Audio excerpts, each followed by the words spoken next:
భారతదేశంలో ప్రజాస్వామ్యం కూని చేయబడుతోందని భేటీ బచావో నినాదం ఎక్కడ ఉందని బీఆర్ఎస్ మాజీ ఎమ్మెల్యే నార్దంపల్లి నరేందర్ ప్రశ్నించారు. వరంగల్ తూర్పు నియోజకవర్గంలోని చౌరస్తాలో దేశవ్యాప్తంగా బీజేపీ పార్టీ ప్రజల పట్ల అవలంబిస్తున్న విధానాలు, బీజేపీ నాయకులు సామాన్య పట్ల చేసిన అఘాయిత్యాలను నిరసిస్తూ బీఆర్ఎస్ మాజీ ఎమ్మెల్యే నన్నపల్లి నరేందర్ ఆధ్వర్యంలో మహాధర్నా నిర్వహించారు. కార్యక్రమంలో వరంగల్ తూర్పు నియోజకవర్గంలోని బీఆర్ఎస్ పార్టీ నాయకులు, మాజీ కార్పొరేటర్లు, ముఖ్య నాయకులు, అన్ని డివిజన్ల అధ్యక్షులు, ఇన్ఛార్జీలు, మహిళా నాయకులు, యువజన నాయకులు, కార్యకర్తలు, పార్టీ శ్రేణులు పెద్ద ఎత్తున పాల్గొని నిరసన తెలిపారు. ఈ సందర్భంగా నన్నపల్లి నరేందర్ మాట్లాడుతూ 2014లో ఛాయ్వాలా అని చెప్తే ప్రజలు నమ్మి మోదీని గెలిపిస్తే మహిళలకు భద్రత కరువైందన్నారు. భేటీ బచావో నినాదం ఎక్కడ ఉందని అడిగారు. బాలికలకు రక్షణ లేదని చెప్పడానికి బండి సంజయ్ కుమార్ వ్యవహారం పెద్ద ఉదాహరణని ఆయన చెప్పారు. బాధితురాలు మాకు అన్యాయం జరిగిందని చెప్తే మాట్లాడేది లేదని బెదిరింపులకు పాల్పడటం సిగ్గుచేటని తెలిపారు. ఈ విషయంపై పోరాటం చేస్తామని నరేందర్ పేర్కొన్నారు. नारायणे नमोस्तुते जनके वरुगुणं स्वाध्याय शिवेशोरेण मुहूर्ते श्री महाविष्णुराध्ये वर्तमानस्य ब्रह्मणः तृतीय प्रहरार्धे वेदपराः कल्पे वैवस्वतन्त्रहे कलियुगे ब्रह्मोधावयर्मध्यप्रदेशे पूर्वोक्ता संकल्पितेन एवं प्रदेशे रस्तायां शुभधोः अस्त्रान् समर्पयामि धूपमाग्रापयामि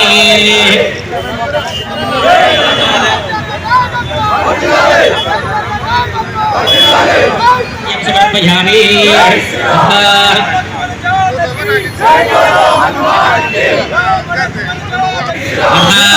मंगलनीराजनम्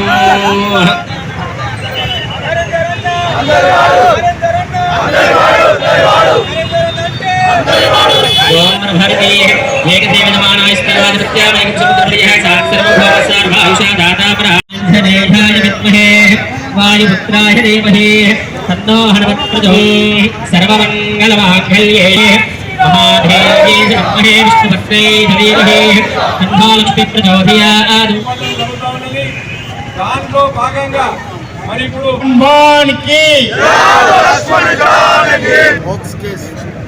ఒక బాలిక మీద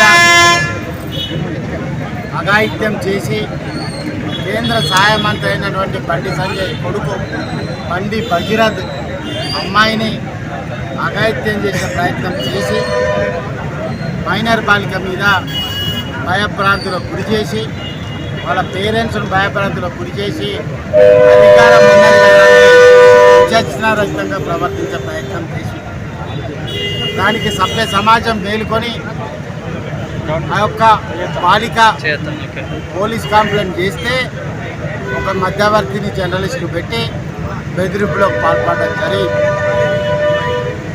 కేంద్ర సహాయ మంత్రి కూడా బెదిరింపులో పాల్పడ్డాడు కాబట్టి తనను కూడా దోషిగా ఎఫ్ఐఆర్లో పెట్టాలన్నది మా డిమాండ్.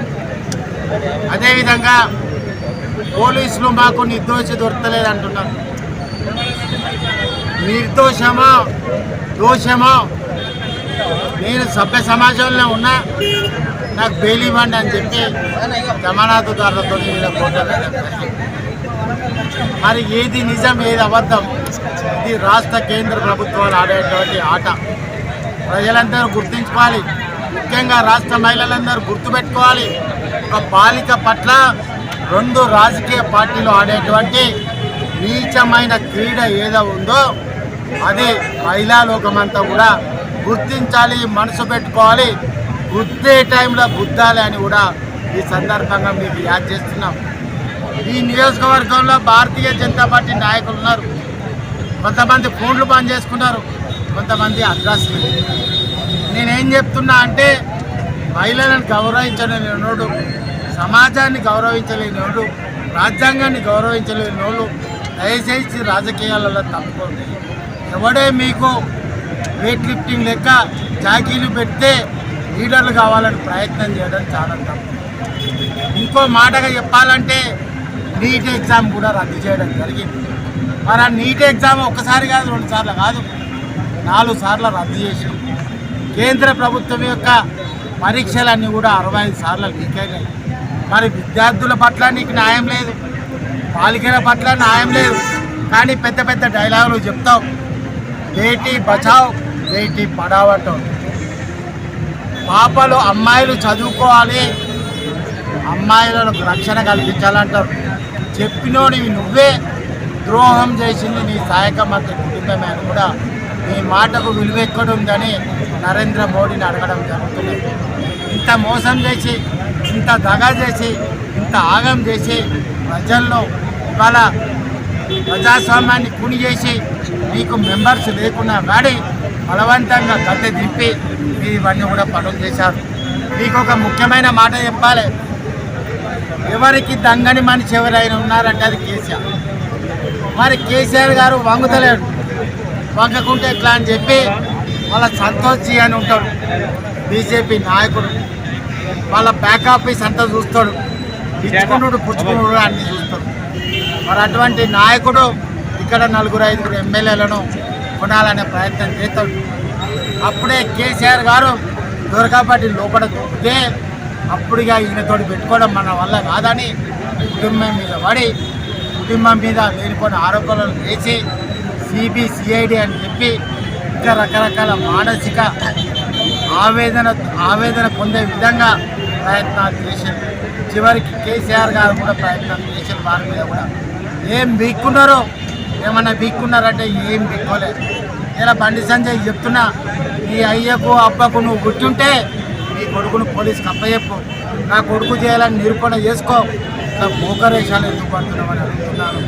అందుకే చెప్తున్నాను, నువ్వు భాగ్యలక్ష్మి అమ్మవారు చార్మినార్ దగ్గర భద్రకాళి అమ్మవారు, వేములవాడ రాజన్న, యాదగిరి లక్ష్మీనరసింహస్వామి, 10 స్తంభాల గుడి, ఏ గుడి కంటే ఆ గుడికి పోదాం, నిలబడతావా బండి సంజయ్ అని చెప్తున్నాను. ఇంత నీచ నికృష్టమైనటువంటి ఆలోచన ఉన్నటువంటి నువ్వు పరుల మీద, నిజాయితీ పరుల మీద, ఒక నిర్దిష్టంగా ప్రజలకు పనిచేసే విధానం ఉన్న వాళ్ళ మీద నిందలు వేసి నాయకుడైతే నువ్వు నిచ్చెన లేకుండా, స్వయంగా ఎక్కకుండా నిచ్చెన పెట్టుకొని ఎక్కితే నీ రాజకీయ భవిష్యత్తు ఇలానే సంక్షోభులు ఉంటాయని కూడా ఈ సందర్భంగా చెప్పడం జరుగుతుంది.